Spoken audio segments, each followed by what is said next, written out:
काय झालं, उपास केले होते? नवरात्रीचे 9 दिवस उपास केले आणि 9व्या दिवशी 9व्या दिवशी जॉब केली सकाळी.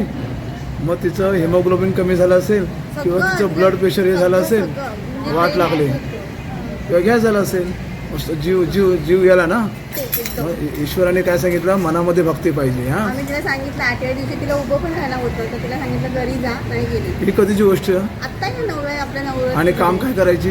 बँकेमध्ये बँकेमध्ये काम करायची. आणि मग कुठे घरीच झालं की ट्रेनमध्ये विरारला 9 दिवस उपास केले.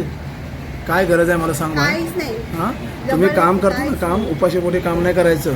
आणि शरीर आहे, शरीरामध्ये तुमचे अन्नाशिवाय तुमचं शरीर चालणार नाही. उपास सोडून निस्सीम देवावर भक्ती करा, पण हे लाड करू नका. आता काय झालं, वारंवार पडली ना मुलं, ती एक 5 वर्षाची, एक 10 वर्षाची. तेच आहे. सांभाळायला नाही ना, तर ती आम्ही तिला तिच्या घरातल्या लोकांनी पण तिला तेच सांगितलं, ती नाही ऐकत.